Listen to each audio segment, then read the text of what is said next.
on est en phase du changement de paradigme peut-être, et la seule chose que je vous propose, c'est d'essayer de travailler une qualité d'âme, je pense, qui est celle de l'écoute. Et grâce à l'écoute de tous, et donc un seul qui parle à la fois, donc bien sûr, il y a des choses qui vont peut-être se passer entre nous, qui vont peut-être nous permettre de construire aussi, sans que ce soit forcément visible, mais vivant en tout cas, et certainement fraternel, c'est ce que nous souhaitons. Voilà, donc c'est parti, on peut commencer.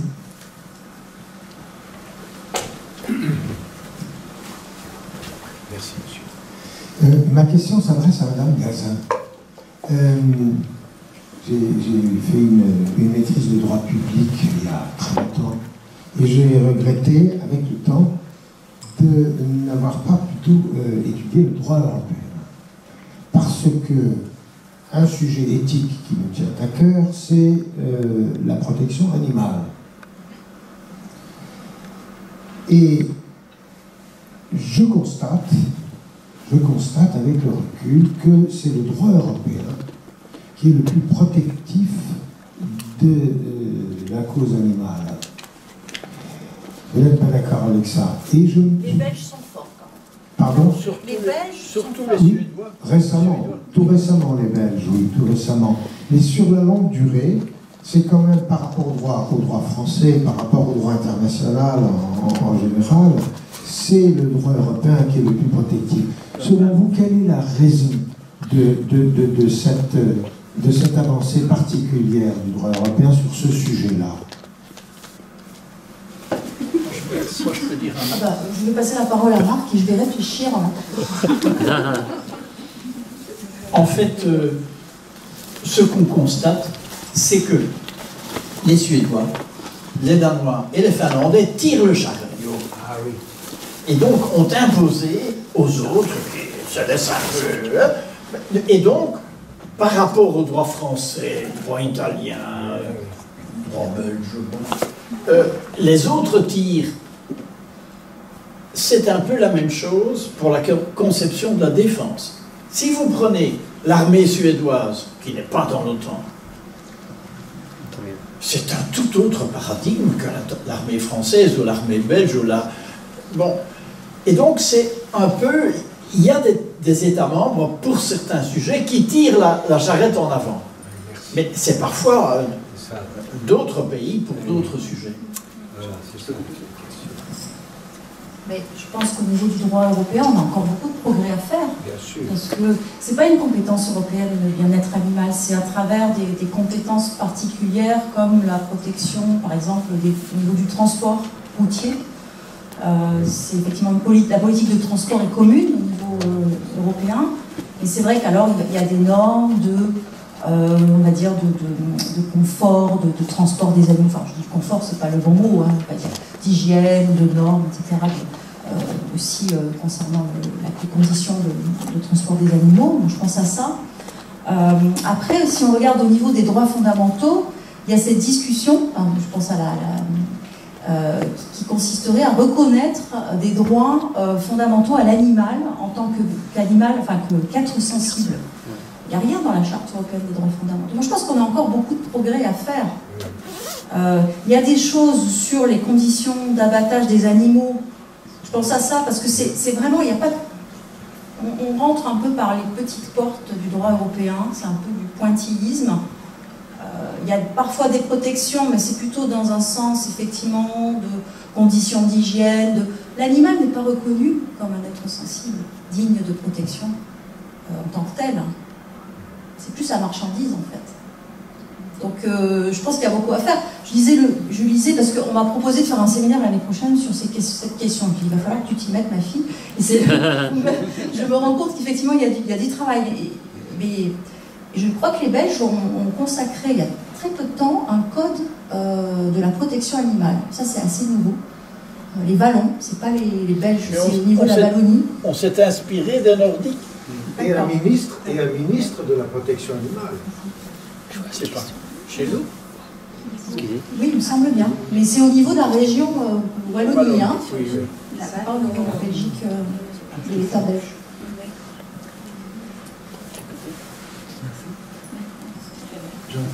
bien pas la réponse, mais par contre, ce que dit mon voisin m'interpelle. Si je reviens avec l'éclairage des couleurs, dont je n'ai pas eu le temps de parler, on peut être simplement dans l'empathie, donc au niveau vert de la spirale, effectivement, tout d'un coup, on fait plus attention à ces animaux familiers. Après, on commence à faire attention aux animaux qu'on mangeait autrefois, puis on arrête de les manger. Ça, c'est encore vert. Et puis, à un moment donné, on se dit, mais finalement, les animaux, les humains, le règne minéral, le végétal, tout ça, c'est lié. Et là, tout d'un coup, on rentre dans un autre paradigme qui est un paradigme systémique. Donc là, on pousse encore plus loin, et on se dit, en fait, la survivance du règne animal, c'est la survivance du règne humain, c'est rien d'autre que ça. Si eux meurent, on meurt. La dernière baleine, et ben voilà, la dernière abeille, c'est pas moi qui le dis, c'est la fin du règne humain. Donc cette conscience-là s'imprime encore plus fort. Donc là, on est déjà en jaune. Et il se trouve que les couleurs de la spirale s'interpénètrent dans les individus, a fortiori donc dans une ville, un village, un État, une région, un continent. Donc il se trouve qu'en Europe, pour l'instant, c'est l'Europe du Nord qui commence vraiment à teinter jaune. Regardez tous les sujets. Non, absolument. Absolument. Mais regardez l'importance qu'on donne au bien-être au travail. Ah oui. Hein, il y a des sofas qui peuvent dormir dans les entreprises du nord de l'Europe. Parce qu'ils ont compris qu'en fait, dans un moment de relâchement du cerveau, on était beaucoup plus productif.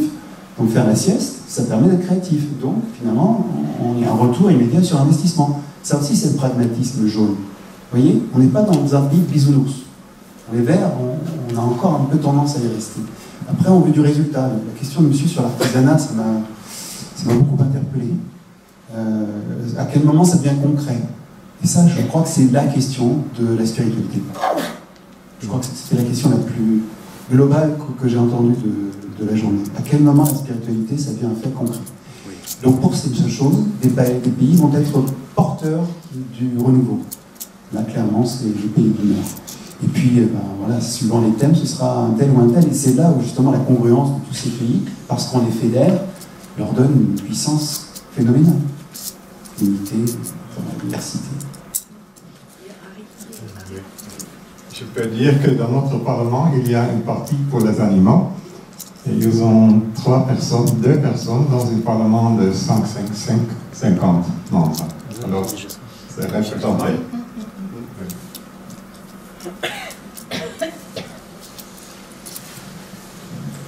Mais de mon point de vue, je ne pense pas que les changements se va produire grâce à de nouvelles lois.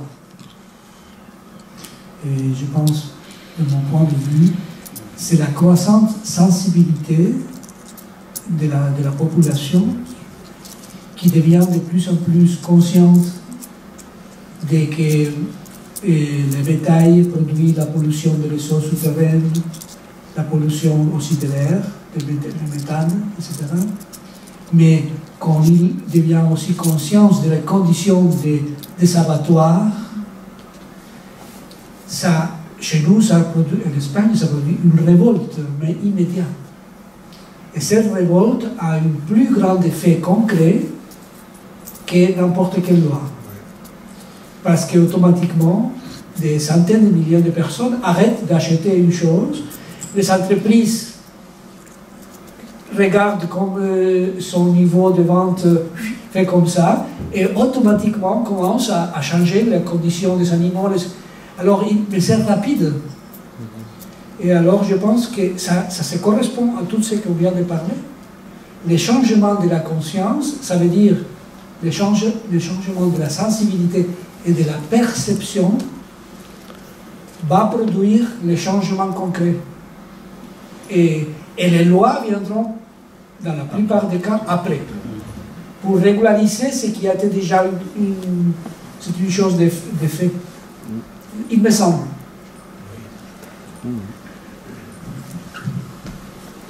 Alors, une question très clivante, mais je brûle de la poser. Alors, j'ai essayé de la formuler. Est-ce que l'Europe peut trouver son âme en s'opposant, comme elle le fait, à l'âme russe? Autrement dit, le degré de partenariat ou de résonance que vous pensez individuellement entre l'Europe et la Russie. J'aimerais peut-être que ce soit l'intervenant, votre prénom espagnol, oui. Oui, Paco. Paco qui pourrait peut-être répondre, parce que dans sa présentation, il a campé des éléments géographiques. Vous avez parlé à un moment donné de la cordillère des Andes, de l'Himalaya, etc. Et il y a un élément, je veux dire, flagrant, évident, c'est que la Russie et l'Europe, c'est le même continent, le même grand continent. L'Eurasie ou l'île du monde, selon les termes qu'on veut utiliser. Alors la question c'est est-ce que le fait de partager le même continent, le même psychisme de la Terre, ça indique qu'on a une seule âme, ou est-ce que c'est deux âmes en une, ou qu'est-ce que c'est? Alors j'aimerais avoir votre opinion, sachant que le spirituel et le matériel ne s'opposent pas. Hein, le continent et les rayonnements sont liés. Mais ça peut être aussi une question pour d'autres personnes qui seraient en Russie, parce que la Russie, il faut y être allé pour se rendre compte. Notre ami, il connaît même très bien. Je passe le micro, seulement de ce que j'ai dit, c'est seulement des influences planétaires. Mais par exemple, quand l'âme de Catalogne n'accepte pas l'âme de Madrid, et c'est déjà... parler de la Russie, c'est très loin. Hein? Mais je passe à quelqu'un qui connaît mieux que moi. Alors, moi, je suis docteur en théologie russe. Et je parle russe, mais j'ai oublié. Alors, je voudrais raconter 2-3 histoires, juste pour réfléchir. Quand je suis allé en Russie, j'ai eu un phénomène bizarre, j'ai pris l'avion, je suis rentré, mon âme est restée en Russie. Ça m'est arrivé qu'une fois dans ma vie. C'est tellement fort.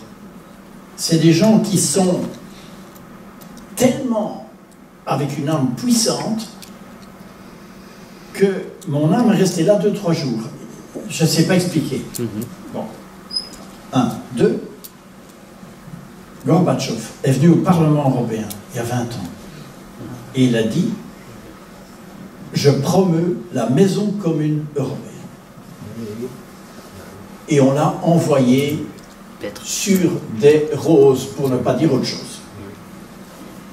Il y a 4 ans, Poutine est venu à Bruxelles pour parler d'une négociation entre l'OTAN et le pacte de Varsovie en transformation. Et on l'a insulté. Bête et méchant. Ma vision personnelle, c'est que nous allons vers une Europe jusque Vladivostok qui va vivre la subsidiarité à 100%. C'est-à-dire, au lieu d'avoir des pyramides qui décident par en haut, la subsidiarité, c'est que tout ce qui peut être décidé au niveau le plus bas possible, sera décidé au niveau le plus bas. Et on ne peut monter d'un niveau que si ce n'est pas possible de prendre la décision au niveau inférieur. C'est le modèle suisse. Modèle suisse, subsidiarité inventée par les Hollandais, mis en œuvre par les réformés, jamais mis en œuvre par les catholiques, mais qui ont inventé le mot subsidiarité. Donc, c'est très amusant de voir que... alors, c'est Delors qui a voulu que le terme subsidiarité soit en plein dans les traités. Mais on ne l'a pas appliqué, imbécile que nous sommes. Bon, et donc, je crois... Alors, il y a un troisième élément, c'est que Trump, quelque part, dit l'OTAN est une... Bon, personne n'ose le dire, mais c'est vrai, l'OTAN ne sert plus à rien. Et on découvre sur le web qu'en fait, toute la défense russe est une défense défensive, tandis que la défense américaine est une défense offensive, ce qui coûte 3 fois plus cher. Donc ce sont tous des éléments qui montrent qu'on pourrait aller vers un tout autre modèle. It's coming on, it's coming, c'est en train de venir. Est-ce que ça va prendre 5 ans, 20 ans, 60 ans, je ne sais pas dire. Et pour l'âme elle-même, si vous prenez uniquement votre intuition... Monsieur le micro aussi. Ah oui. Non mais c'est vrai, vous avez répondu, vous avez dit tout à l'heure, vous êtes en Russie et votre âme a mis 3 jours pour venir chez vous, en Belgique. Oui. Avec un visa ou sans visa? C'était une expérience vraiment... je me suis embarqué dans l'âme russe. Peut-être Harry, il a aussi des choses à dire là-dessus. Moi, je parle encore de russe. J'ai vécu une année et demie en Russie. 20 fois, j'ai visité la Russie. Et j'ai visité toutes les régions et tous les pays maintenant qui formaient l'Union soviétique. Pour moi, il y a une idée russe qui a été formulée par Dostoïevski et aussi par Solovyov. Et l'idée russe veut dire que dans la culture russe, il y a une idée liée avec l'esprit russe de créer une harmonisation entre les Européens qui se n'aiment pas. Mais la Russie prononcera un mot, dit Solovyov, un mot de paix, un mot de harmonisation qui va unir l'Europe. Et pour les Russes du 19e siècle et aussi pour les Russes intellectuels du 20e siècle, la Russie était toujours une partie de l'Europe. Quoique leur âme est totalement différente. C'est une âme qui est vaste, dans laquelle il y a place pour tout le monde, pas seulement pour les Européens, mais pour tout le monde. Ils peuvent embrasser tout le monde parce qu'il y a de la place dans leur âme qui est une place sociale. Alors, tous les Russes qui vivent en Sibérie, leurs ancêtres sont venus de l'Europe. Ce ne sont que 20 millions de Russes qui vivent en Sibérie. Et quand j'étais à Novosibirsk, j'ai demandé, ici, c'est l'Asie ou l'Europe? Il disait, ici, c'est l'Europe, parce que nous sommes des Européens. Mais seulement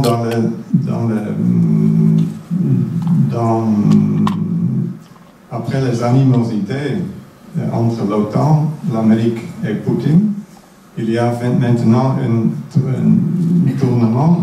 Les Russes tournent maintenant vers l'Asie. Vers la Chine. Et vers la Chine, et il y a un mouvement euro-asiatique qui dit nous sommes les meilleurs chrétiens, nous avons une civilisation unique et il faut la défendre contre l'Amérique, contre l'Occident.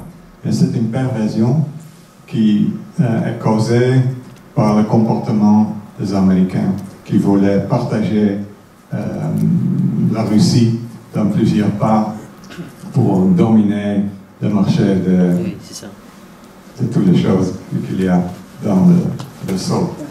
Alors pour moi, la Russie est une partie intégrale de l'Europe et aussi une partie nécessaire.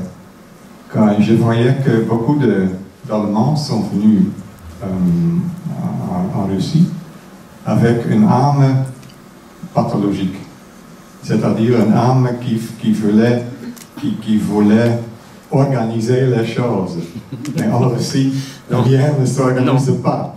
Alors il faut perdre l'idée qu'on doit organiser le monde. Alors les Allemands ont besoin pour leur développement de devenir des amis avec les Russes. Ils doivent apprendre le russe. Et je vois que aussi les Français ont besoin des amis russes pour transformer la rigidité et la rationalité de leur âme. C'est exactement ce que dit Steiner. L'âme russe est capable de se dissoudre énormément, alors que l'âme française, elle a tendance à se cristalliser. Et donc en fait, les complémentarités, on y pense souvent à un niveau économique, mais il faut les voir à tous les niveaux de l'être. Et donc finalement, oui, les uns comme les autres, on est interdépendants, simplement on ne se donne jamais les mêmes choses. À droite, on va donner ça, à gauche, on va donner ceci, si bien qu'on a besoin de tout le monde, toujours. Vous pouvez aller plus loin sur ce que vous dites. Monsieur, s'il vous plaît. Je voulais encore ajouter quelque chose. Excusez-moi.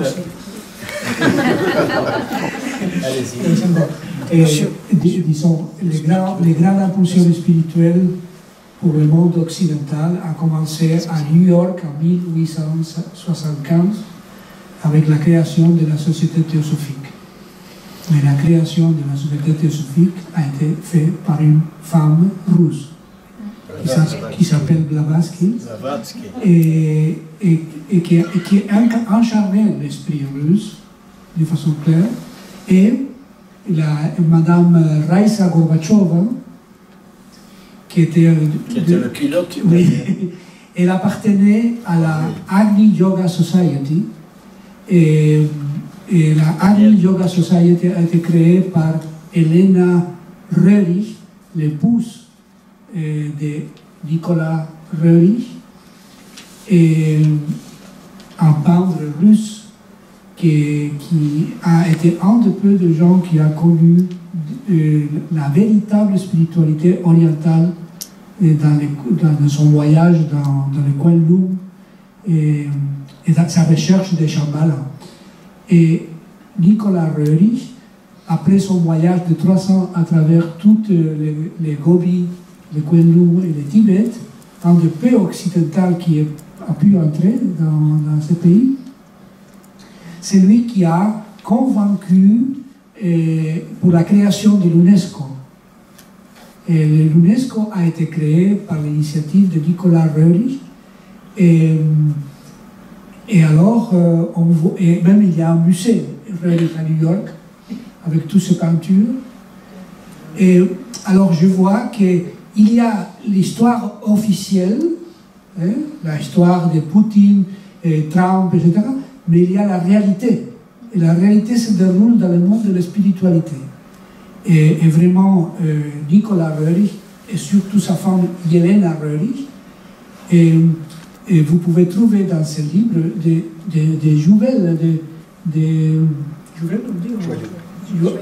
joyaux de spiritualité et de sagesse qui incarnent et sont des femmes, hein, attention, et dans un monde dominé par les hommes, dans le monde de la spiritualité, la plupart, on était toujours des hommes, mais dans 7 siècles, c'était Blavatsky, c'était Elena Röhrig, Alice Bailey et Kataros de Petri, c'était toujours des femmes qui ont porté la spiritualité dans un niveau inconnu. Hein.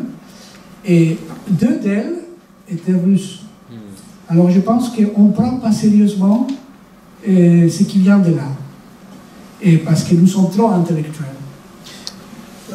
Il y a une question, je pense.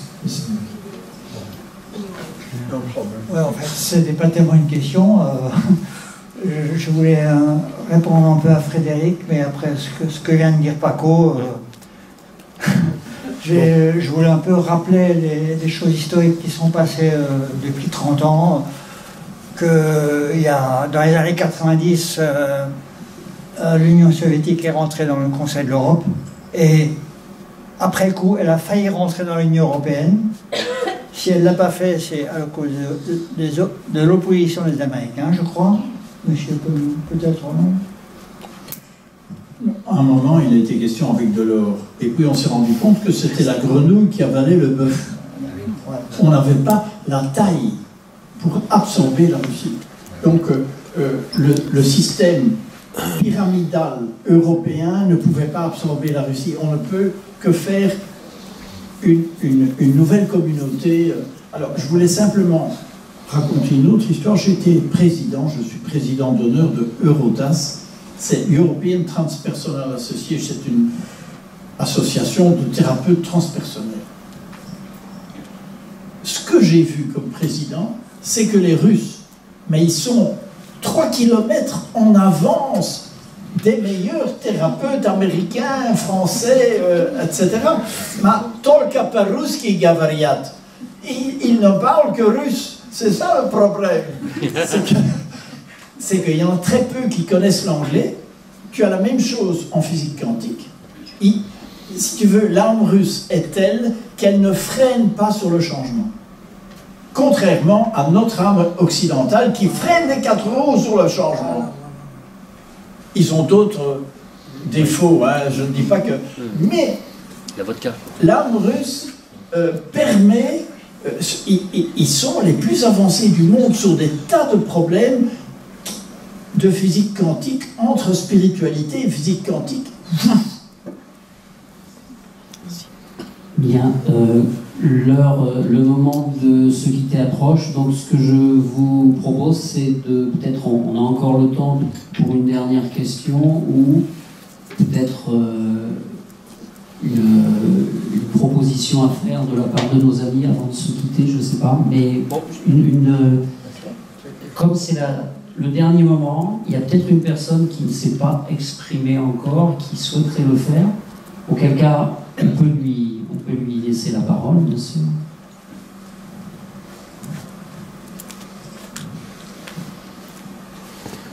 Simplement merci. Il paraît que la gratitude, c'est le meilleur des médicaments.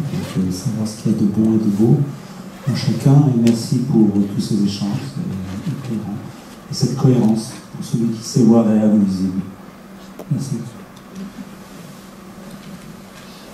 Merci. Bon, peut-être... Oui. Merci. C'est une question à M. Louix. Pensez-vous que l'hégémonisme eurasiatique de M. Alexandre Dugin peut trouver un écho chez les Chinois, et pensez-vous qu'il puisse être compatible avec les valeurs éthiques de l'Union européenne? Enfin, est-ce que vous pensez que l'histoire selon laquelle Staline, juste avant la bataille de Kursk, aurait fait tourner la Vierge de Kazan autour de Moscou et que les armes se seraient retournées en faveur des Russes à ce moment-là, est-ce que c'est une légende ou est-ce que c'est une réalité? La deuxième partie de la question, j'en sais rien. Mais ce que je sais, c'est que Staline, qui était un séminariste, n'oubliez pas,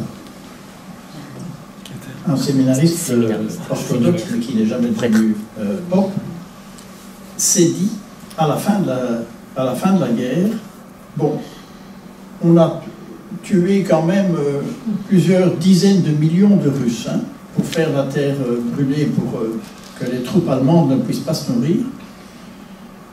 Et donc la population russe commençait à trouver que Staline...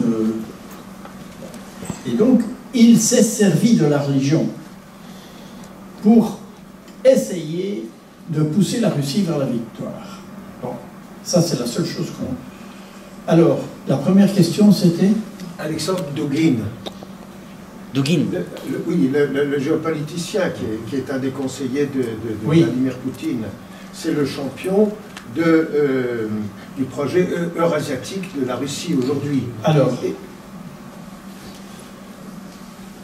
il y a un sujet qu'il est interdit de traiter dans les journaux européens et américains, c'est les BRICS. Les BRICS. BRICS, Brésil, Russia, India, China, South Africa.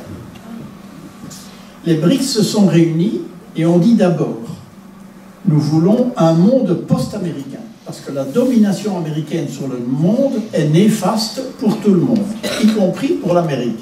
Très gentil. 2, nous nous réunissons et nous faisons un serpent monétaire entre nous. Tiens, système européen. Et ils ont fait une déclaration de 67 points. Nous allons vers un monde soutenable, plus solidaire, nous allons, etc. Cette déclaration n'a été reprise par aucun journal européen. Donc c'est interdit d'en parler. Il n'y a que le GEAB, qui est un journal électronique, qui en a parlé. Donc, je crois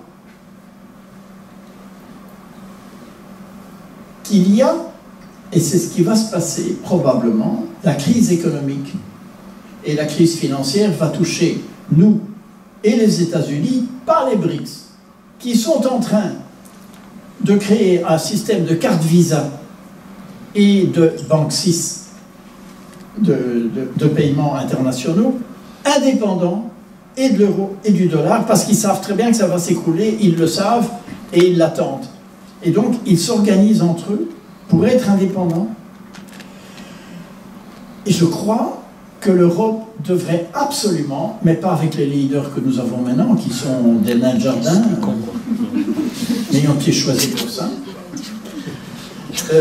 il est essentiel que nous ayons une renégociation de fond avec les BRICS, pas seulement avec la Russie. Ça, c'est notre avantage géopolitique. Et Trump nous y aide en nous donnant un coup de pied là où je pense. Merci. Je vous propose un exercice pratique pour clore cette journée. À l'image du photon trop gros qui ne peut pas traverser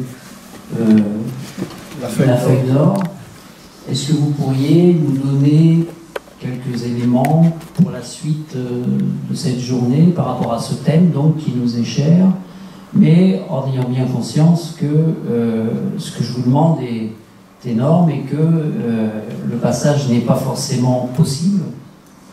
Donc en essayant de vous soutenir mutuellement pour donner une réponse à la fois courte parce que le temps est très restreint et en même temps qu'il soit un peu votre œuvre commune. Voilà, c'est un défi, je sais, donc mais moi, pourquoi pas. Je vais faire une proposition.